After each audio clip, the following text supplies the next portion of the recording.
What's happening? Will Freeman, RevolutionaryLifestyleDesign.com, coming at you today to talk about how to fight fear. This is going to be a multi-part series, and it's a very, very important one. So you might want to check out also the article version of this over at my site, RevolutionaryLifestyleDesign.com. But in part one today, we are going to cover why fighting fear is so important, as well as the key strategy that you need to implement to fight fear properly. And in the rest of this series, we're going to cover the specific tactics that you need in your battle against fear. So without further ado, first thing you need to understand is that fear, anxiety, worry, stress are all the same thing. Fear or stress is basically the high functioning guy's word for fear. I'm so stressed at work, I'm stressed with the family. No, you're afraid. And you're living in fear all the time, and that means that your cortisol is jacked and that your adrenaline's jacked, and you are getting these crashes throughout the day, and it means that your body's pumping this oftentimes too much adrenaline and toxic chemicals like cortisol, and you are living in a state of constant fear, and it's not pleasant. It is the way that a lot of guys live. And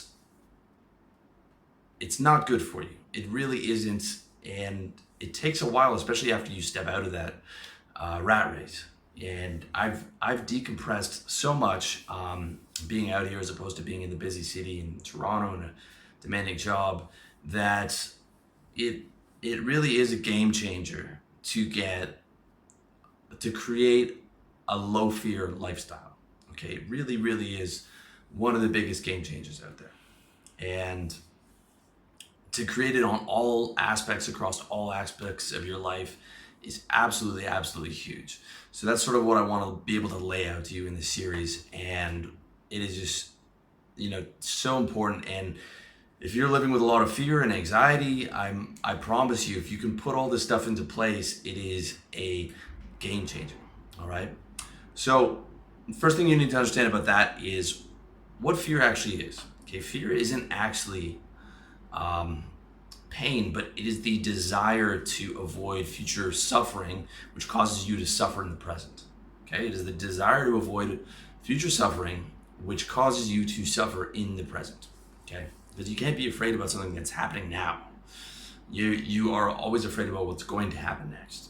All right, and we are the product of billions of years of evolution, okay? And our fear has evolved to help us, okay? It has evolved to help us, to protect us from pain, and to protect us from walking off a cliff, and to protect us from getting eaten by, lions and tigers when that was our actual reality at some point.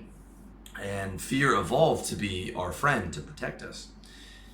However, in the modern world that we live in, we are not running from saber-toothed tigers anymore. But we still have this fear mechanism, right? This fight or flight. And in many cases, it's gone haywire.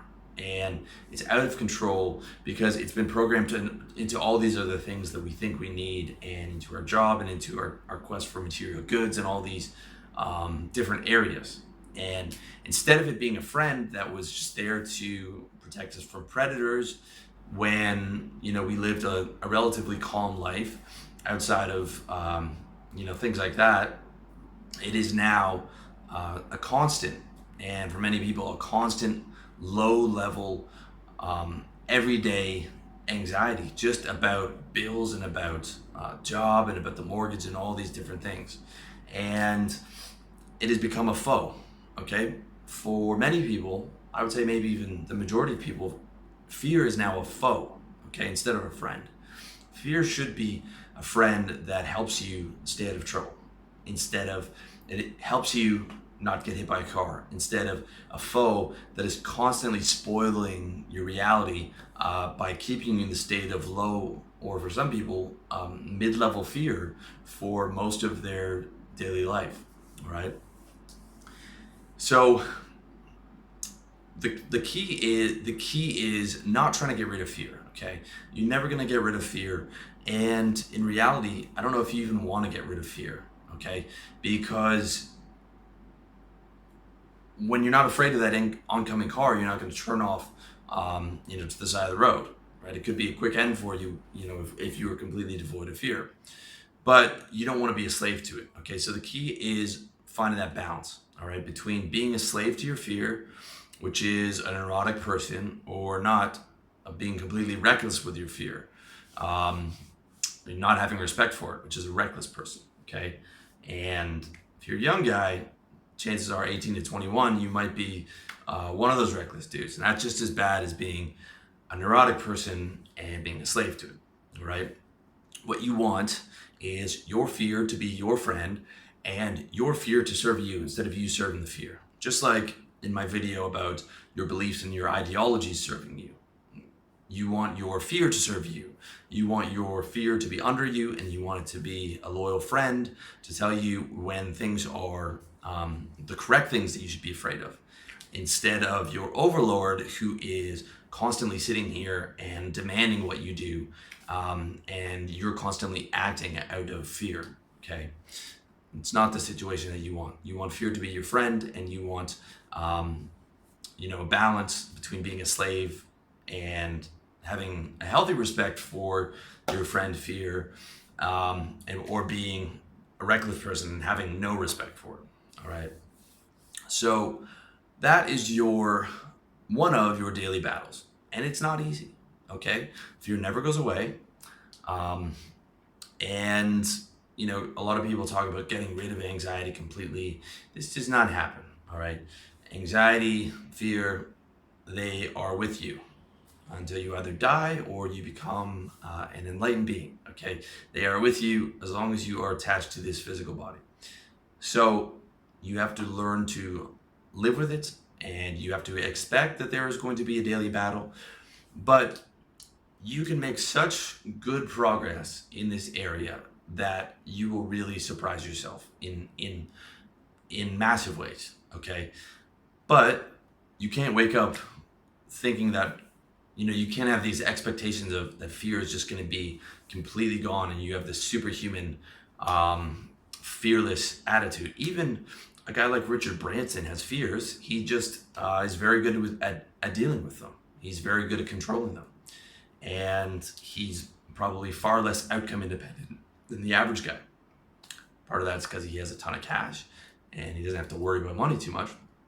But the vast majority of guys who are able to be really successful and live without that fear is not because not because they don't have fear, they just have it under control. That's the key. So it's part of your daily battle, all right? And it really is, I consider it spiritual warfare, all right? And if you've seen my video on spiritual warfare, how to fight your demons, I don't mean that in terms of actual demons, unless that is your belief system. It's not mine, but I do believe that living peacefully is living in the light. Living in fear is living in the darkness, okay? Along with despair and doubt and all those other things, that's the darkness. And living peacefully is living in the light and positivity and all these different things, all right? And it's a very effective metaphor to think of it as sort of a spiritual warfare with your army of soldiers of light, all right? I'm not telling you that is the actual reality, but I'm saying that is a very good metaphor, because otherwise, it can be very easy to fall into fear-based states. But when you look at it in terms of that battle and staying on top of your game and staying in the light and in the more peaceful reality and the more happy reality, it is a very good strategy. It's a very good metaframe, okay? It's a very good metaframe, all right? Now, within that metaframe, there are two key strategies that I want to talk about, all right? Two key strategies. Number one, happiness is your primary priority, okay? Life, liberty, and the pursuit of happiness. I can't think of a better way to live than that, personally. And that's all my message is. That's all my brand is. Everything is a strategy for you to be happier and for you to live better. That's it. That's all I talk about. And it's something that's very important for you to understand and not just internalize, but I've talked about it in a lot of other videos, but actually to have that vow that is self-actualization is your primary priority. Not fighting politics, not being angry over or things that you can't control, not all these traps that are available that spoil your state and take you out of that peaceful and happy place. You really have to wake up and sort of take on the idea of that pursuit of happiness as your primary priority in life, okay? Because everyone wants to be happy. Everyone wants to be as happy as humanly possible. This is why people date drugs. This is why people chase women. This is why people want to buy fancy cars, because they all think that stuff's going to make them happy. And sometimes it does, and sometimes it doesn't. But the point is, everything you do should be to do it to make yourself happier. Even helping others is, something that in a way you're doing for yourself, okay, to make yourself happier. All right, I'm not saying being hedonistic. I'm not saying don't help others, but I'm saying do things that make you happy. Helping others makes me happy. So I have a business like this. All right. But the key is to get that priority down, to recognize that the logical pursuit of happiness is the most intelligent way to live, and to not be ashamed of it, and to view it as your primary priority, and look at other things that are getting in the way of that, things like fear, as a big fucking problem that you are going to stay on top of. When you truly internalize that mentality, you will start to wake up, and you will start to really actively control that fear, because you'll get caught with a fear and you'll think, hey, wait a minute, this is fucking up my primary goal. Okay, I need to get this under control. Just like if business is your primary priority and there's something that's costing you money, right, in your business, and you're losing money on that, you're going to stop everything and be like, okay, let's get this together. When happiness is your primary priority, you're going to find stuff like fear and you're going to say, this is fucking up my happiness. How do I solve this? And it's going to give you that extra motivation, that extra edge to actually get yourself into a more peaceful state, because you have taken that vow seriously. All right, so that's very important. Strategy number 2 is having the right timeline. Okay, the right timeline in your pursuit of happiness and in your Metaframe of waking up with this daily battle to live as well as possible is living 50% for today and 50% for the next decade, okay? If you're living 100% for today, there would be no reason for you not to take heroin or MDMA all day, okay? And yes, those drugs would absolutely decimate your fear. You would destroy your fear completely. The problem is drugs don't work forever, okay? If MDMA worked and you were able to keep healthy for the next 60 years and it worked every single day, everyone would take MDMA and it would be problem solved. Or even if MDMA worked for the next 20 years and it made you incredibly happy every day, but it took the last 30 years off your life, I would say a lot of people would still probably do it. The problem is drugs wear off very quickly, and then you're in a very bad place and your fear is much worse than it was before. Like, you've been taking heroin and you got addicted and now you're off of it and your anxiety's out of control and now you have a horrible habit and you're very unhappy. It's obviously not the right way to live, okay? Living 100% for today might destroy your fears in the short term, but it will compound your fears for your future self, okay?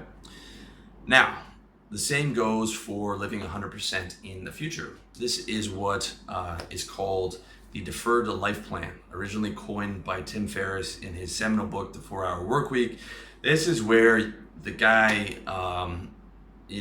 lives his entire life, the mortgage, the debt, all this stuff, to enjoy his golden years, when he retires at 65, and his whole life is lived in the future for like, okay, I just have to get through this day, have to get through this week, have to get through this month, but eventually, we'll have that house paid off and we'll have that little boat and we can sail around the world and it'll be terrific.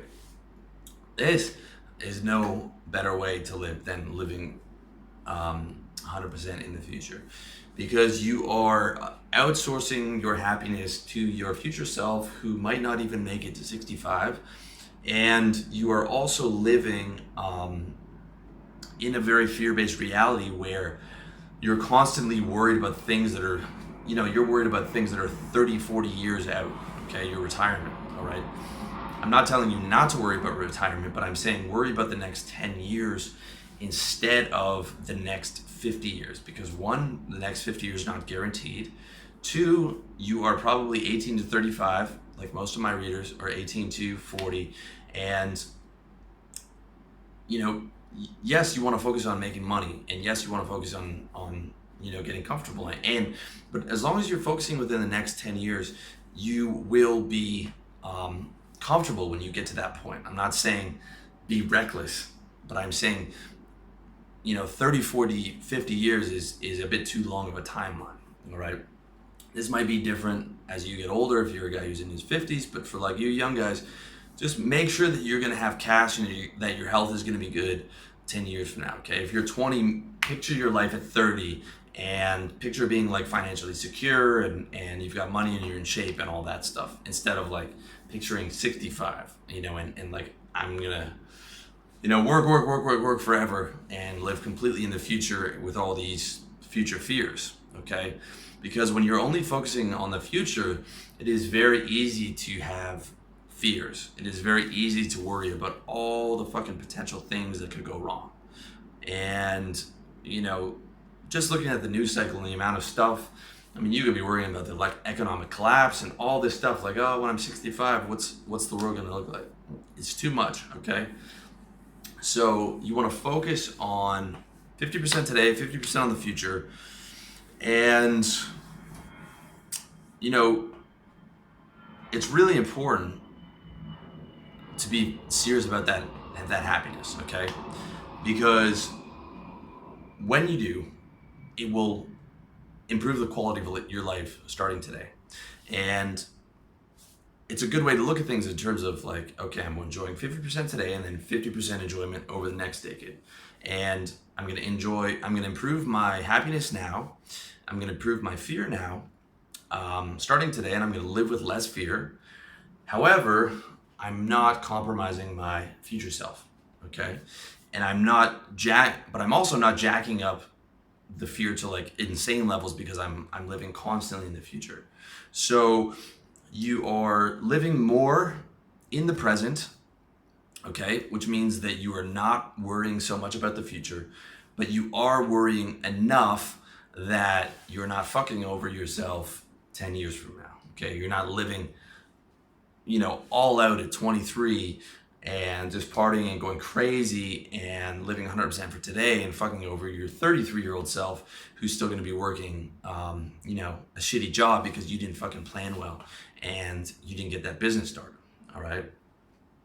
So this is very, very important to have those key strategies together, all right?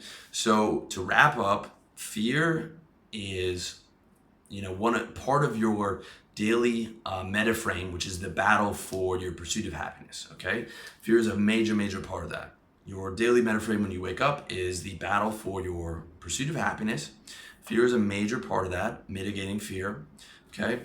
And fear, again, is the desire to avoid future suffering, all right? So having that as the Metaframe, very important, and then having the two key strategies of happiness as your primary priority, super important, because that's going to give you that motivation and that extra edge and that extra awareness to be on top of that fear and to control it. And living 50% for today and 50% for the next 10 years is the other very important strategy, because that is going to allow you to control your fears for today and keep them under control. However, it is still going to allow for you to give the next 10 years the necessary amount of fear or necessary amount of planning to take care of your future self.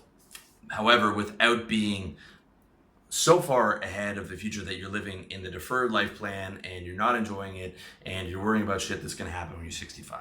Okay? So that's it. That is part one.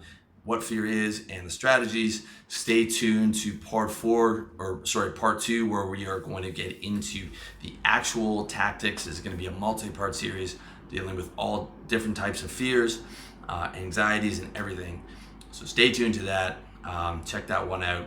Also check out the article is going to be live at revolutionarylifestyledesign.com once it's good to go. And thank you so much for watching the video, listening to the audio, checking out the site, and I wish you all the best in your personal development journey.